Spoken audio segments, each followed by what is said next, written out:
देखिए, कई महत्वपूर्ण इश्यूज एकदम सामने हैं।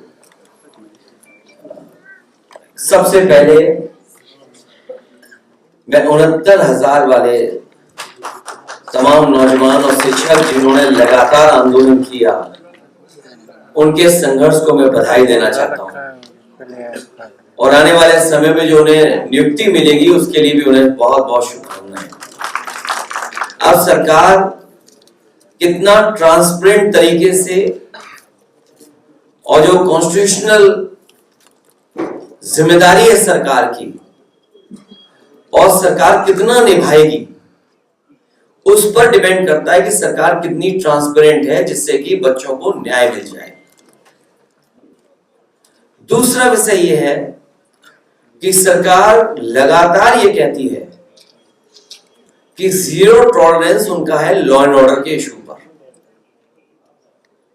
शायद पूरे देश में कहीं ऐसी घटना नहीं हुई होगी जहां ठेकेदार एजेई इंजीनियर्स मिलकर के पहले तो घपला घोटाला करें, भ्रष्टाचार करें और कोई कारण ऐसा बने इंजीनियर की हत्या हो जाए। सोचिए, अपने पेमेंट को लेकर के, अपने मुनाफा को लेकर के हत्या हो जाए। और किस जिले में? सुल्तानपुर, जो लखनऊ से बिल्कुल करीब है। लखनऊ के बाद थोड़ा ही हिस्सा है जो अमेठी का पड़ता, वरना सुल्तानपुर जिला है, राजधानी के बिल्कुल पास वाले जिले में। और कोई हफ्ता नहीं बचता जिस दिन मुख्यमंत्री खुद न कहते हो लॉ एंड ऑर्डर को लेकर के, उनके अधिकारी न कहते हो। अगर कोई बात विपक्ष कहता है तो उसकी काट के लिए अधिकारियों को आगाह कर देते हैं और उन्हीं अधिकारियों के माध्यम से अन्याय कराते हैं। कोई सोच सकता है कि एक पेमेंट को लेकर के एजेई की हत्या हो जाए, एक इंजीनियर की हत्या हो जाए? तो सोचिए कितने बड़े पैमाने पर भ्रष्टाचार उत्तर प्रदेश में चल रहा है। और मुख्यमंत्री जी कहते हैं मुक्ति, जब तक बीजेपी से मुक्ति नहीं होगी तब तक न गरीबी की मुक्ति होगी, न कहीं भ्रष्टाचार की मुक्ति होगी। बीजेपी से मुक्ति होने का मतलब है तमाम परेशानियां, दुख, संकट से मुक्ति होना। और जिस बात को हम सब लोग कहते रहे कि संविधान और आरक्षण पर निगाह है भारतीय जनता पार्टी की, उन्हें जब मौका मिलता है आरक्षण से खिलवाड़ करते हैं, संविधान की कैसे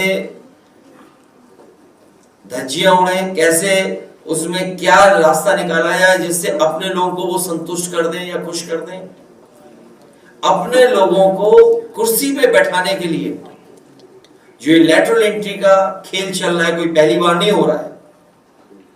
न इसमें आरक्षण है, न इसमें संविधान की कहीं जो व्यवस्था है उसका पालन है। अपने लोगों को खुश करने के लिए लेटर एंट्री कर रहे हैं। और सबसे बड़ा सवाल चुनाव के समय हम लोगों ने पूछा था, मन से रखा था, हम और आप सबने देखा कि उत्तर प्रदेश से लेकर के देश में नैनो यूरिया खरीदवा दी गई। सुनने में ही आ रहा है, हो सकता है ये बात आपकी भी जानकारी में हो कि नैनो यूरिया वाले भी लेटरल एंट्री से आए थे। न नैनो यूरिया से कोई किसान को लाभ पहुंचा है और अभी तक कोई सरकार के पास रिपोर्ट नहीं है जिसके माध्यम से ये बता सके कि नैनो यूरिया से इतना लाभ किसानों को पहुंचा है। जो लेटरल एंट्री से लाए थे वही नैनो लेकर के आए थे, यूरिया नैनो। और लेटरल एंट्री वाले बहुत सारे लोग जिस तरीके से भारत से उद्योगपति भागे थे, उसी तरीके से लेटरल एंट्री से नौकरी पाने के बाद कुछ भ्रष्टाचार कर करके भारत छोड़ के चले गए वो। तो हो सकता है भारतीय जनता पार्टी किसी नए भ्रष्टाचार की तैयारी कर रही हो और लेटरल एंट्री वाले लोगों से करा करके वो फिर भाग जाए भारत छोड़ करके। सुल्तानपुर के जल निगम के इंजीनियर की हत्या होना ये बताता है कि जीरो टॉलरेंस जो लॉ एंड ऑर्डर के लिए जीरो हो गई है और आए दिन अधिकारी भ्रष्टाचार कर रहे हैं। अभी कन्नौज की खबर मैंने अखबार में पढ़ी कि एक चौकी इंचार्ज किसी प्रधान पर दबाव बना रहा है कि एसी लगवा लें। बताओ, अब तो मौसम भी अच्छा हो गया, एसी क्या जरूरत है, अब तो पंखे से सो सकते हो। बताइए, मौसम अच्छा हो गया, उस समय भी पुलिस नहीं मान रही है, दबाव बना रही एसी के लिए। यह है इनका जीरो टॉलरेंस करप्शन का। और आपके विभाग के बारे में मैंने बोला, आपके विभाग के बारे, आपके विभाग में भी भ्रष्टाचार है।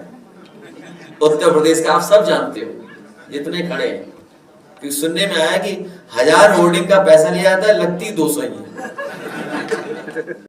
सभी 69,000 वाले बच्चों को माला पहनाना चाहिए कि उनके संघर्ष की वजह से ये परिणाम आया। जी भी कर रहे हैं स्वागत। देखिए, आप अननेसेसरी अपने चैनल चलाने के लिए उनका नाम मत लिया करो, वो कुछ है ही नहीं। वो क्या है, मुख्यमंत्री डांट देंगे तो अभी चुप हो जाएंगे 2 मिनट। सच्चाई है, मुझे किसी ने बताया कि अगर वो डांट दे मुख्यमंत्री जी तो पता ही लगेगा वो डिप्टी सीएम है कौन। नहीं मानते आप, पता कर लेना। जो लोग हाईकोर्ट के इंप्लीमेंट करेंगे तो उसमें 19,000 लोगों को बाहर देखिए ये हाँ, मेरे बहुत महत्वपूर्ण बात है जो बात आप कह रहे हो। मैं इस बात को थोड़ा सा पीछे ले जाता हूं। बीजेपी की नियत और मंशा हमेशा रही है कि खिलवाड़ हो, लोगों में एक दूरी बने, लोगों में झगड़ा लगे, लोगों में बंटवारा हो, लोगों के बीच में खाई पैदा हो। सबसे पहले जब मेरिट से भर्ती पुलिस की हुई थी, उस समय जो परिणाम बना था, वो पहले जो व्यवस्था थी आरक्षण की, उसके तहत बना था। पूरा रिजल्ट बना हुआ कोर्ट में रखा था, क्योंकि हमारी सरकार नहीं बनी समाजवादियों की और बीजेपी की सरकार आ गई। उस समय तक ये फैसला आ गया था कि जो पिछड़े और दलित के लोग हैं उनको अपनी कैटेगरी में रखना पड़ेगा, उस कैटेगरी से बाहर नहीं जा सकते। हालांकि वो सुप्रीम कोर्ट का फैसला था, हालांकि मूल भावना जो आरक्षण की उसके खिलाफ थी। मूल भावना से खिलवाड़ लगातार भारतीय जनता पार्टी कर रही है। तो जो बच्चों का रिजल्ट घोषित हुआ था, वो पहले वाला जो रिजल्ट बना था, जिसमें जनरल में भी बच्चे आए थे, बैकवर्ड और दलित, वो रिजल्ट बना था। 4 दिन बाद रिजल्ट बदल दिया बीजेपी की सरकार ने, और उन्होंने कहा कि नई जो व्यवस्था सुप्रीम कोर्ट के माध्यम से आई है, उसके माध्यम से रिजल्ट बनेगा। तो उस समय 1800 बच्चे पिछड़े और दलित के लोगों की नौकरी चली गई थी, क्योंकि जब जनरल से वो नीचे आएंगे तो उस कैटेगरी के बच्चों को बाहर निकाल दिया जाएगा। तो ये जितना कुछ घोटाला और घपला किया है, इस सरकार की जिम्मेदारी है। आरक्षण से खिलवाड़ सरकार ने की है, और सरकार अपना भ्रष्टाचार, अपना गलत काम छिपाने के लिए बच्चों के भविष्य से खिलवाड़ कर रही थी। ये मुख्यमंत्री की जिम्मेदारी है, और मुख्यमंत्री जी अगर रास्ता नहीं निकाल सकते 69,000 का, तो उन्हें कुर्सी छोड़ देनी चाहिए। और क्योंकि उन्होंने न केवल पिछले दलितों के साथ खिलवाड़ की है, बल्कि जो बच्चे निकलेंगे उनके भविष्य के साथ भी खिलवाड़ की है उन्होंने।